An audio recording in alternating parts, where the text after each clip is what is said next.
নমস্কাৰ দৰ্শকসকল, ১ নম্বৰটো খবৰ। ৰেচন কাৰ্ড থকা পৰিয়ালসকলৰ বাবে ভাল খবৰ। দোকান বজাৰতকৈ ২০ টকা কম দামত চেনি পাব আৰু ১০ টকা কম দামত নিমখ পাব আৰু ২৫ টকা কম দামত দাইল পাব। অসমৰ মুখ্যমন্ত্ৰী হিমন্ত বিশ্ব শৰ্মা ডাঙৰীয়াই ঘোষণা কৰিছে। ২ নম্বৰটো খবৰ। শিৱসাগৰক বিশ্ব ঐতিহ্য ক্ষেত্ৰ হিচাপে কেবিনেটত অনুমোদন জনোৱাৰ পাছতে হিমন্ত বিশ্ব শৰ্মালৈ পত্ৰ যোগেৰে অখিল গগৈয়ে ধন্যবাদ জনাইছে। ৩ নম্বৰটো খবৰ। ২০২৫ চনৰ ১ অক্টোবৰৰ পৰা অংগনবাড়ী কৰ্মী আৰু আশা কৰ্মী আৰু PM পোষণৰ ৰান্ধনীৰ দৰমহা বৃদ্ধি হ'ব। ৪ নম্বৰটো খবৰ। অসমত নতুনকৈ ৪০,০০০টা পদ মুকলি কৰা হৈছে। ৰাজ্যিক পৰ্যায়ৰ আৰক্ষী নিযুক্তি পৰিষদত ৬,২৩৯টা, চিকিৎসা বিজ্ঞান আৰু স্বাস্থ্য নিযুক্তি পৰিষদত ৪৯০টা, অসম অভিযন্তা সেৱাৰ নিযুক্তি পৰিষদত ৩৪৩টা, মাধ্যমিক শিক্ষা সঞ্চালকালয়ত ৯,৭১৭টা, প্ৰাথমিক শিক্ষা সঞ্চালকালয়ত ১০,০৫০টা, অসম লোকসেৱা আয়োগ ১,২০৮টা, চতুৰ্থ বৰ্গ পদৰ বাবে গঠিত ৰাজ্যিক পৰ্যায়ৰ নিযুক্তি আয়োগ ৫,০০০টা, তৃতীয় বৰ্গ পদৰ বাবে গঠিত ৰাজ্যিক পৰ্যায়ৰ নিযুক্তি আয়োগ ৭,৬৫০টা পদ মুকলি হৈছে ৰাজ্যত। ৫ নম্বৰটো খবৰ।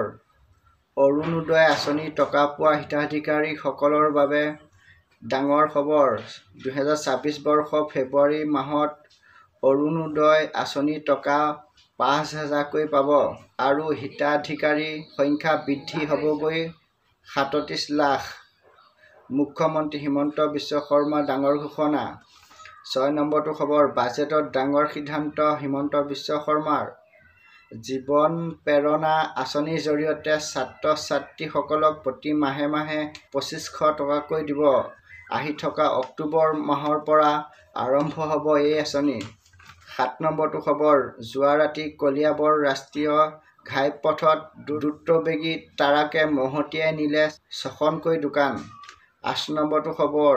বাংলাদেশীক ধৰিবলৈ অসম চৰকাৰে উৎক্ষেপণ কৰিব উপগ্ৰহ।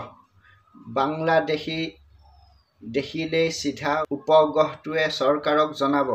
৯ নম্বৰটো খবৰ। বাজেটত অসমৰ চাহ শ্ৰমিকৰ পৰিয়ালৰ বাবে ভাল খবৰ। মামা ভাগিন মহিলাৰ পৰা ভকতলৈ সকলোকে ৫,০০০ টকাকৈ সাহায্য দিব হিমন্ত চৰকাৰৰ এই পদক্ষেপ। ১০ নম্বৰটো খবৰ। ২ এপ্ৰিলত ৰাভা হাছং স্বায়ত্ত শাসিত পৰিষদৰ নিৰ্বাচন অনুষ্ঠিত হ'ব আৰু কৰ্মাত আকৰ্ষণীয় হৈছে বড়ো ভূমিৰ ৰাজনীতি। BTC নিৰ্বাচনত জোটবন্ধন নকৰাকৈ নিৰ্বাচন খেলিবলৈ সাজু হৈছে BJP। ১১ নম্বৰটো খবৰ। নতুনকৈ গাখীৰ উদ্যোগ স্থাপন হ'ব ধেমাজি, যোৰহাট, বজালী আৰু ডিব্ৰুগড়ত।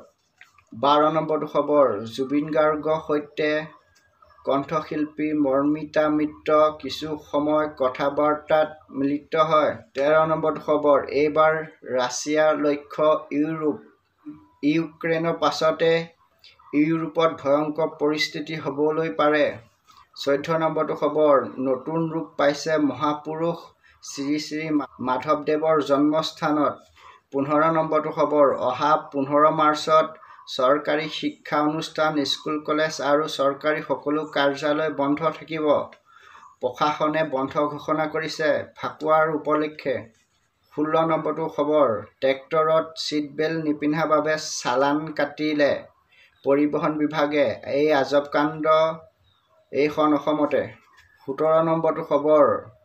আপচুৰ অধিৱেশনলৈ কেন্দ্ৰীয় গৃহমন্ত্ৰী অমিত শ্বাহ ডাঙৰীয়া আহিব আৰু বহুত নেতাৰ লগতে অসমৰ মুখ্যমন্ত্ৰী হিমন্ত বিশ্ব শৰ্মা উপস্থিত থাকিব। ১৩ মাৰ্চৰ পৰা ১৬ মাৰ্চলৈ কোকৰাঝাৰত অনুষ্ঠিত হ'ব 18 নম্বৰটো খবৰ, বিশ্ব বজাৰত অসমৰ বাঁহেৰে উৎপাদিত হোৱা সামগ্ৰী জিলিকিব। 19 নম্বৰটো খবৰ, দুদিনীয়া ভ্ৰমণৰ কাৰ্যসূচীৰে মৰিচাত উপস্থিত প্ৰধানমন্ত্ৰী নৰেন্দ্ৰ মোদী ডাঙৰীয়া।